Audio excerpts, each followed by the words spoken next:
Mummy mummy mummy હું તારાથી એક વાત કહું. મમ્મી મારે ચાઇના દોરી લાવી, મારા બધા ફ્રેન્ડો લાવે છે. ચાઇના દોરીનો ઉપયોગ ના કરાય, તેનાથી તને વાગી જાય. તને નહીં લાવવા મેં ના પાડી દે તને. ના મમ્મી મારે લાવવું જ છે. તેનાથી તને વાગશે. ના મમ્મી ના વાગે. ના ના મમ્મી હું તારા પપ્પાને વાત કરીશ. Okay mummy. મમ્મી કીધું હવે પપ્પા આવે ને એટલે પપ્પા જોડે હું જ વાત કરીશ. હા ને યે પપ્પા આવી ગયા. પપ્પા હું તમારાથી એક વાત કહું. પપ્પા મારે ચાઇના દોરી લાવી છે, મારા બધા ફ્રેન્ડો લાવે છે. બેટા ચાઇના દોરીનો ઉપયોગ ના કરાય, તેનાથી ના પપ્પા ના. પક્ષીઓને પણ નુકસાન થઈ શકે છે. ના પપ્પા તારી આંગળીઓ પણ કપાઈ જાય છે. પપ્પા ના કપાય, હું ડોક્ટર પટ્ટી લગાવી દઈશ ને. બેટા એનો ઉપયોગ ના કરાય. ના પપ્પા મારે કરવું જ છે. સારું હું જોઈશ. ઓકે પપ્પા. આજે તો પપ્પા મને લઈ આપશે. એ પપ્પા લઈને આવી પડી ગયા. ઓ પપ્પા થેન્ક યુ પપ્પા. ચલો હવે તો હું પતંગ ચકાવીશ.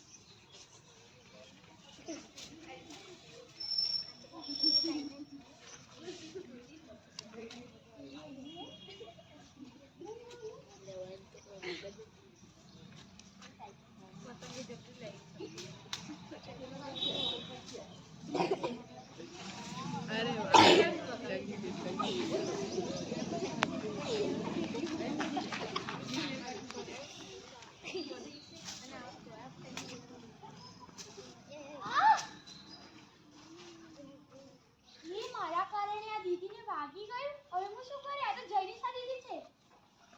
દીદી દીદી દીદી તો રોઈ પણ આવી રહી છે. મમ્મી પપ્પા જલ્દી આવો. દીદી દીદીને વાગી ગઈ છે. દીદી રોઈ પણ આવે છે. જોયું તમે આ જોઈ શકો છો. આ ચાઇના દોરીને કારણે કોઈનું ગળું કપાઈ જાય છે. કહેવામાં આવે છે કે ચાઇના દોરીનો ઉપયોગ ન કરવો જોઈએ. તમારા માતા પિતા તમારા માટે ભલું જ કરે છે. અસ્તુ.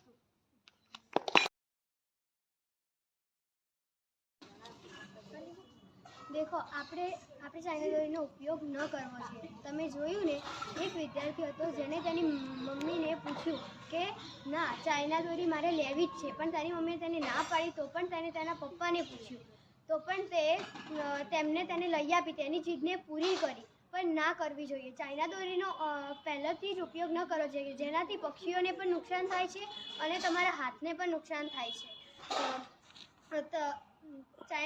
ચાઇના દોરીનો બિલકુલ પણ ઉપયોગ ન કરાય. પછી તે વિદ્યાર્થીને પતંગ તેને ચગાવવા લાગ્યો અને ચગાવ્યો ત્યારે તે મતલબ કે ચગાવતો હતો ત્યારે કોઈ બીજાને નુકસાન થયું. તમે જોયું ને, મતલબ કે આ પ્રમાણે કોઈ બીજા ચાઇના દોરીનો ઉપયોગ ન કરવો જોઈએ અને કોઈનું નુકસાન પણ થાય છે અને કોઈની જાન પણ જઈ શકે છે. આચાર્ય શ્રી, શિક્ષકજનો તથા મારા વાલા વિદ્યાર્થીજનોને મારા પ્રણામ. મારું નામ જીલ છે. હું ધોરણ 7માં અભ્યાસ કરું છું. આજે હું તમને ઉત્તરાયણ વિશે થોડી માહિતી આપવા જઈ રહી છું એ તમે શાંતિથી સાંભળજો. ઉત્તરાયણ મારો પ્રિય તહેવાર છે. ઉત્તરાયણ આવી રહી છે તો પતંગ ચગાવવાવાળા ભાઈ બહેનોને મારી એક વિનંતી છે કે તમે શાંતિથી સાંભળજો કે આકાશમાં ઉડવાવાળા પક્ષીઓ કેટલાક ચોક્કસ ટાઈમ દરમિયાન ઉડે છે, જેમ કે સવારે 7 થી 9 અને સાંજે 5 થી 7. તો આ દરમિયાન તમે પતંગ ન ચગાવી ઘણા બધા પક્ષીઓનો જીવ બચાવી શકો છો. તેમજ ગવર્મેન્ટે પણ નોંધ્યું છે કે ચાઇના દોરીનો ઉપયોગ ન કરવો જોઈએ. ચાઇના દોરીના ઉપયોગથી પ્રાણીઓ નહીં પક્ષીઓ નહીં પણ આપણા પણ ગળા કપાઈ જાય છે. તમે ઘણા ખરા ગુંચાઓને આમ તેમ ફેંકી દો છો, પણ તેને આમ તેમ ન ફેંકવા જોઈએ. તેને એક જગ્યાએ ભેગા કરી અને પછી બાળી દેવા જોઈએ. ઉત્તરાયણ આવી રહી છે તો તમે બધા ખુશ જ હશો ને.